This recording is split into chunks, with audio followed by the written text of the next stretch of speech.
And now it's recording. What I was talking about was all the different gotchas that you have when you look at technology, but also when you look at the width of these kinds of ranges when we're looking at this type of chart. And the problem that you have there is a situation where that anything can happen and the ranges could really get away from you. So I prefer to play a little bit of a tighter range unless we're on a trend, which we are. But this trend right now is still, I would say, in a quasi uptrend on a daily basis. Hey, before we go any further, let's talk about the disclosures, okay? Investing, of course, we know and have seen very recently in a big way involves substantial risk, and past performance is not a guarantee of future results. Loss of original capital can occur and will occur. And the fact is that I want you to look at everything that we talk about today in the eyes of and for the use of educational only. Learn from this, become a better trader, and that's really what we're trying to do here. Where are we in the morning? Where are we starting? Well, the morning turned around pretty significantly when we saw some rumor, some scant one sentence from Vladimir Putin that's something to do with the fact that talks have improved lately with Ukraine. And the Dow Jones Industrial Average futures shot up about 425 points, and we saw about a 2% rise in the NASDAQ. That's all fading out a little bit this morning as traders say, maybe that is something, maybe that isn't something. I don't know. But the fact of the matter is when we look at this and when we start to think about what's going on, a lot of rumors and headline-driven issues are really front and center. In fact, the theme that we're looking at, of course, right now is Russia. That is what's going on right now, because when we look at the markets, everything seems to be tied to that. There's really not a lot of concern in the markets built in from a volatility standpoint with what's going to happen next week on the 16th when the Fed comes out with their rate decision. I don't think there's a lot of thinking about that that's been a big concern. Inflation, we know there's inflation. We know not only there's inflation, there's ridiculous inflation. There's crazy amounts of inflation in the system right now. And with that in mind, you have to realize that we have an understanding of what's going to happen and what probably can happen, because some of the inflation that's out there right now is not able to be addressed by the Fed. So keep that in mind when we look through this. Now, markets, where are we? Well, the VIX is over 30, which means, and just has to mean one thing and one thing only to you, that you're going to see volatility in the markets. 1% days up or down is not unusual in a market that has an expectation of a VIX above the 30 range, above the 25 range for that matter. You're really not going to get into a market that is that sees a bit more of a subdued and more manageable move on a daily basis, weekly basis, until it's really under 20. I'll say 25 right now, but 20 is probably the number we want to start to look at. Really, in this market, you have to take one day at a time. And what I mean by that for a trader, now that's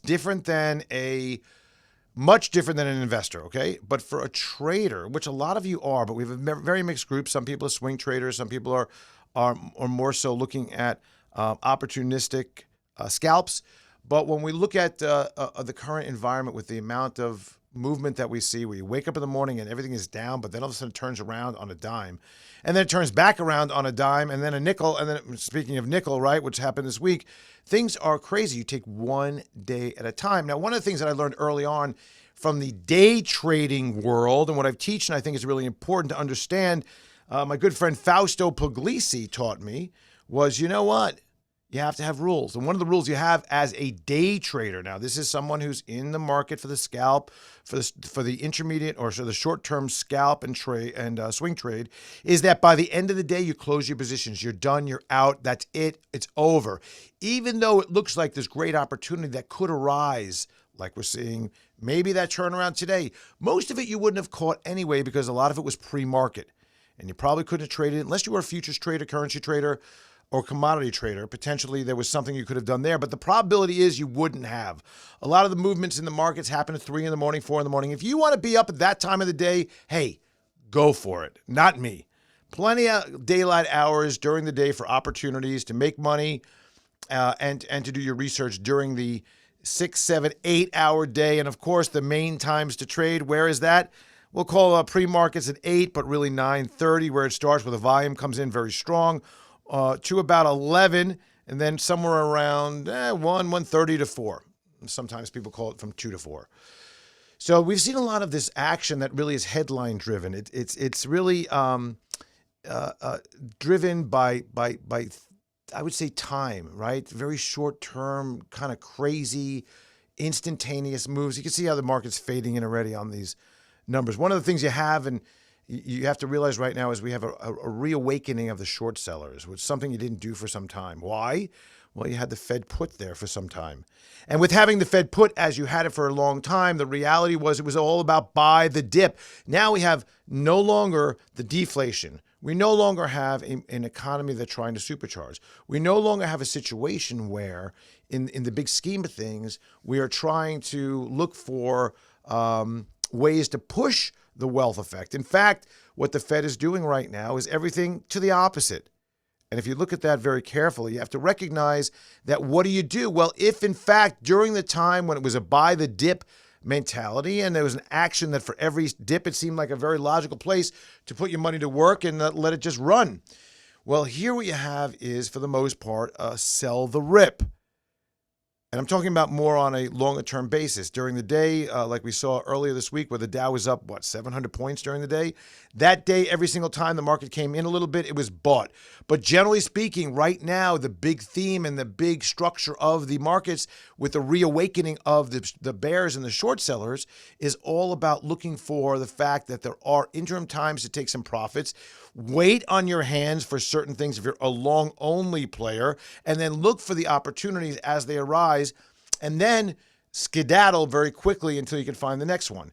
If you are a short and a long player, in other words, you're shorting positions and you're going long positions, there's opportunities on both sides, but you have to look and wait and find your places. Don't do anything without any good research. And I say that not from a disclaimer standpoint, but I think that just throwing money at the markets right now, either side, can be very hazardous to your financial health. And what we're seeing is this selling into strength, right? That's what we're seeing. That every time there's some strength that comes up, like we saw this morning, Dow 400 and something already faded down to 200. I'd expect probably some buyers to come into the end of the week to try to make this week green. But again, over the weekend, there's a lot of question: who the heck wants to hold over what can be the Russians doing a further attack on Ukraine, and they're surrounding several cities and maybe even take Kyiv this weekend. Bears everywhere. But what's really interesting, and I found, and if you track people on Twitter or you listen to a lot of the experts and you watch TV and you watch some of those channels that have these talking, squawking heads on there, which is ridiculous because they're so bad at what they do. Obviously, they can spend a lot of time on TV throughout the day, which is pretty unbelievable. They've turned from virologists knowing everything about COVID and how we handle a pandemic to all of a sudden these incredible military strategists. Have you noticed that? It's unbelievable. It's all of the same thing. All your friends on Facebook, too, they were like, oh, don't take the shot. Do take the shot. Oh, you got to do a single. You got to do a double. Oh, we're going to wait for this. We're going to do that. When you look at the DNA sequencing, all of a sudden everybody was virologists and everybody was pandemic experts. And now, all of a sudden, everybody's a military strategist. Take all of that information during the day as you are working through your trading, throw it out the window, squash it, get rid of it, turn it off. There are some really good places to get feeds for information, various trading rooms, but know what you're getting yourself into. I subscribe to a lot of different news sources, but have vetted them and only want the ones that either will play with their own money in the markets as we're talking, or more importantly, understand that they are very critical of the news that they put out. And while a lot of places want to have that news information out instantaneously, sometimes you want to take that breath and look at it, scrub it, and understand it, confirm it, vet it, verify it, and then put it out. That's what I like. One of the things that I also mentioned on my Twitter feed this week, and it was right before that big squeeze happened, so the timing was great. I didn't mean it to be a timed issue, but with all these sell-offs that we see and the big moves on many stocks, one of the things that you notice is that there was short squeeze buildups happening. In other words, when the selling gets so crazy and stocks are just thrown out like baby in the bathwater, and if you can find those areas of support that hold very nicely, you have to look at those as, next time we do see a little bit of an update, these things can squeeze dramatically. So what's really happening right now, we'll move very quickly through this and then get to some of the names you have as well as the stocks that I've listed that I think I want to go over this week. But I do encourage you to check that out. I also do encourage you to send me your names of your symbols in the chat. You'll notice also I put a couple of links in the chat for all new users of the TriggerCharts Commander series. If you are a new user and you want to get free access to a 4-hour tutorial and coaching session, which we created a few years ago, but we did it in mind of having an evergreen type of product there. It's a $199 value, but it's free, so you can just get it. Just send in an email request to support@TriggerCharts.com. Of course, go over to TriggerCharts.com and see the videos that are available up there, as well as on our YouTube channel, and make sure to be here every Friday. So one of the things also you want to consider is recession is pricing in lower multiples. And the word that you've been hearing a lot about lately, and you can do a Google search on it, is stagflation. Big thing that's really happening right now in terms of concern. One of the things I saw yesterday that I thought was very odd, the Fed is going to be moving about 25 basis points. We've already talked about how they stopped their bond buying purchases very significantly and pretty much putting those to bed very shortly. But the ECB, who was pretty dovish over the last few weeks, especially because they are cornered up and boarded up to the war zone, essentially, they came out with a hawkish statement yesterday, pulling back buying, not pulling back bong buying. Look at that. They're pulling back their bong buying. Typo, but a cool one. Pulling back bond buying should be what that says, and they're going to slow down on their quantitative easing, which was not expected, and that was really kind of crazy. Under the surface, a lot of damage. We know that RSX, the Russian equity ETF, has been halted and has not opened. We have worldwide sanctions, and the outcome, we don't know. It's a little weird. Earnings economics, DocuSign came out with a good earnings last night, but guided lower. Oracle same. Crowdsourced a couple of days ago, which is a theme that I want you to look into and research, which is cybersecurity. Several names in that era: Crowdsourced, SentinelOne, Palantir. You could probably look up a few others, but even Microsoft to a degree. But these names are names that I think are going to be in favor if we can get a good tailwind under some of the idea that maybe we're going to have the opportunity for cyber warfare that's going on. And companies need to and countries and sovereigns need to protect themselves, as do we with our computers. A little coffee go-go juice there. Let's take a look at what's going on here. So a couple of things I thought was interesting. So here is some of the support lines that we are looking at, but more so I found it really fascinating that our KRI is in equilibrium. What that means is, and you have to read the subtext of what this talks about, the market is currently in equilibrium, okay? Meaning that the trend should continue until the KRI indicates a period of overheating or oversold. So where's the trend? I think it's pretty easy to understand where the trend is. Here's a bit of a channel that we're seeing here. Trend is definitely down, right? Well, what we want to see is not any more of these types of levels unless we can get so oversold like we did here that we can see a pickup. Now in this one, again, this was in the start of February before the whole war broke out. There's all the inflation fears and all that was going on in the buildup. We saw this big pop up, a nice V. We saw another one here, but not a really big oversold level there. You know, we want to see the zero line moving up, up, up. It doesn't have to get overheated. Right now, what again we're talking about is the trend should continue. That is the important point right here. The trend should continue. That trend is a downtrend right now until we see this get overbought in a way that turns around and then eventually moves up into an oversold to an overbought. So that's something to consider. Some of the other things that are interesting, we're seeing that the same setups here. It was good setups when the McClellan really reached these overdone levels on the negatives. Right now, it's a it's questionable whether it's a complex or not. I don't think it is. I think it's still very questionable. Advanced decline line near the zero line. Spearman way low, which is interesting. And then one more thing I want to look at here is the 52-week. The 52-week what is this one? Do I have the 52-week on this one? No, I don't. So what I have is the number of stocks that are above or below the 200-day moving average from the S&P 500, right? There's the S&P, yeah. So you're seeing 185 are above, 318 are below, and you can see that we're starting to see a trend here. That is not the trend you want. You want to see that moving up. A lot of stocks are well below their 200-day moving average, which is a very significant issue. So keep that in mind. Volume has been pretty hot the last few days overall. All right, let's get into, where do I want to go? I want to go here. All right, let's get into a few different things here. We're seeing that these are yields again, right above 2%. Went down to about 1.6 and change a few days ago. Got a double bottom there. And then all of a sudden, there was some question about how much inflation there was. And there is a lot of it. And we start to see it move up very significantly, back to about the 2% range, right over 2%, with the idea that next week on Wednesday, the Fed is going to come out and do something. I expect a 25 basis point. I'd be surprised if they have any desire to shock the markets, knowing that their hands are tied on some of the things that they could do. The VIX above 30 or right below it right now as we're flushing a little bit down.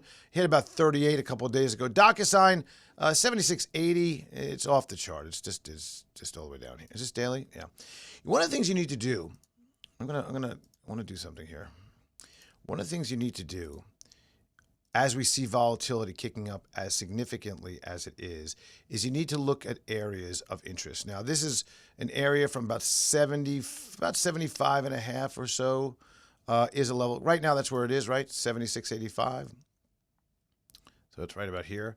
You got to take your time frames out a little bit. I know that sounds crazy, but if you're looking to get into a name and where it's going to fall to potentially and what kind of Momo it has, I mean, you can see there's a good deal of support right here. The better support right about there, 78.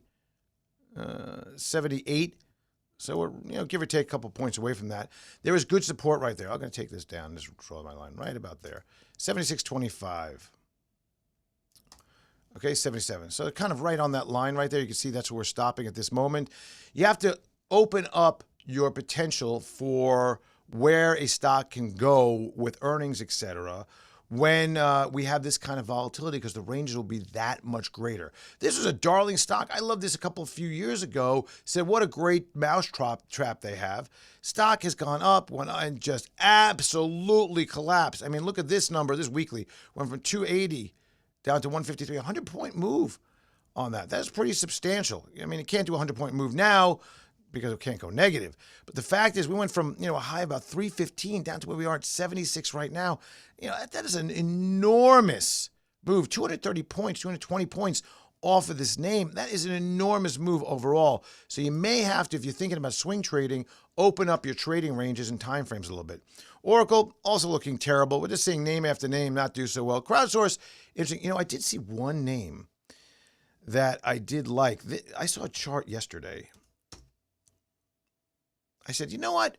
For a market that is doing so poorly and has so much volatility, this name has volatility. Clearly, the ranges are large, 364 to 400 in this range. We could probably just take this box and just shove it right over here. Same size box, same range. You can see that. We're breaking out of this 379 and 387. So it's right about this range here. Still a lot of overhead resistance in this name. But I thought for a stock that was, for a stock in a market that has been kind of horrible, and a lot of the products they have may have some pricing issues. Ulta Beauty came out with earnings last night, did a little bit better than expected, could break out a little bit here. I thought it was interesting. This stock is RSX. This is a daily. It just free fell. It went from 33 down to 5, and NAV is about 1. Closed, halted, and I don't know when it's going to open. This also, we saw a big move down. This is the K-Web. Remember we were looking at this back here at this 36, 37 range, right around here? I said, you got to watch this as maybe something, if it could break, you have the opportunity to get up to about 48. Well, that never really happened. It didn't happen at all. As a matter of fact, our line was really good right there, and then it kind of came down and started moving lower, and that really wasn't good for the stock. The fact of the matter is it never really came back, and this is a big issue when it comes to Chinese internet stocks. Palantir, another terrible name, stuck within a range. Right now, it is one of the security stocks. You really need to get over this. What happened there? What'd I do? I hit the wrong button. move that back down. Here we go. 12 and a half. You know, that's the range. You're not too far away from that right now. I like this from a thematic standpoint. Sentinel 1, another, it looks terrible, but these are all the security names. These are all the cybersecurity, and it's really interesting that these aren't doing better. Some of these names have a pretty healthy existence, and also crowdsourced, as we mentioned earlier, they have a lot of ins with government agencies. Gold looking really good. A lot of people asked about gold. Let's look at uranium. Uranium picking up, still not at the highs where it was. Uranium down a little bit today. But you look at this, it did bounce off a really nice support, and we saw that the aileron was in an upward trend. Really important to see that. We talked about something called the banger. Remember that? The banger. If you hold very nicely on support for a while, and all of a sudden you get a move above. Now, we didn't see the breakout here, so it's not a true quote-unquote banger move. You'd have to see the breakout through there. But the fact is we saw that the aileron was really in negative territory for a long time, but held very nicely for a while along the altimeter. Autopilot turned. You're still in a consolidation. Right now, it does look like it has some support right about the 25.66 range, currently trading at 26.05. Silver also moving up very nicely. Multi-year or multi-month high, I guess we can call it. It was as high as back to, what was this? 621, not terrible, just a couple of bottoms right there. We said 26.01 buy point was on that. Okay, interesting. Well, where did we get? We got to about the 25. Really looking to get a little bit higher on this. Not doing so well on silver, even though it's come up a lot from 21. We put this line here some time ago and said, hey, there's your support. There's your line in the sand. If you can hold that line, it's really good. You're also seeing the aileron have a trend that's very substantial to the upside. Now, I'll mention something to you right now. When you get the, let's do this here.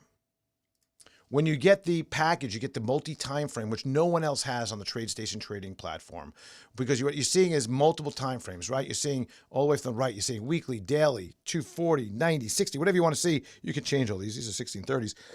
You can't change the 30, but you can change all of these. You want to have, I don't know, you want to have 60, 90, 120, 240. You just want to use that. A lot of people in the commodity space and futures will use those. You could use any one of these, but this gives you a quick look, a very quick look, plus alerts of what's happening. So we got a short alert on the daily. Let's take a look at this. The short alert was yesterday, and this thing is in fact, caving down pretty dramatically from where it was, right?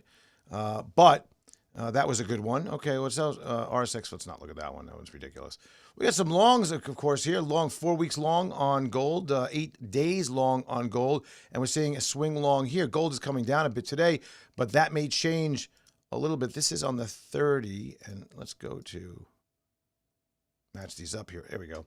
So you're gonna have, where's it right now? 183. So yeah, you're gonna be below. You're gonna be a stop out here on the 30-minute. A lot of times when you're using 30 minutes as your core, though, you're not probably holding it overnight. So I don't think that's really relevant for this morning's move. Usually on a 30-minute, you're doing a day trade. And it's been long on the other side. Any stocks you want to look at? Did somebody mention something? Okay. We have, somebody mentioned ARK. I don't know. I don't know what to say about this. You could tell me what you think. It's kind of messy, to say the least. I think that's the best thing that we could say about this stock, that there's a lot of innovation, but a lot of financial destruction going on here as well. What else do we have on here? AMD, somebody asked me about. Okay. AMD, you have several bottoms right here. Again, charts just don't look great. You got a lot of problems with supply chain issues right here. Let's put back on our aileron because I'd like to look at that. You got a downstroke on the trend here, which we know. You have really some air down here. I don't like it below 100, I'll say. I really like to see you get above this 119. I know there's a long way from here, but that's something that I'd really like to see before you get involved in that. SPX, somebody's asking me about SPX. SPX is not SPX. SPY maybe? Is that what you're looking for? SPY, you got these really long legs that happened right here, right? All these long legs that happened on a daily basis, rounding up. But, again, it's just not really a buyer's market right now. Again, today is one thing, but I'm saying if you're looking at a longer term. Now, if we did something shorter term And we look at this, for example, if we look at this on 60-minute, let's say. On a 60-minute basis, you saw a breakup before the close on this. Oh, SPX.X. Oh. Well, that's the cash index. If you're going to do anything, you really want to look at the ES. That's the futures index. There you go. Futures index trades 24 hours. You can use the cash index on that, which is the SPY or the SPX. It looks exactly like SPY. You know, just look at the chart. It looks the same. The difference is you have either daily SPX.X. Questionable at best. I would say questionable. You have the potential for this to fall off a cliff is the problem. Look, cliff. There's a cliff right here, and where do you go next? Down to about 4,100. I mean, probably 4,000. I don't think you get down there unless something really, really, really bad happens, which is very possible with what's going on. Listen, trade carefully. Be careful out there. We got to end it right now. I'll see you again next week. Thanks so much.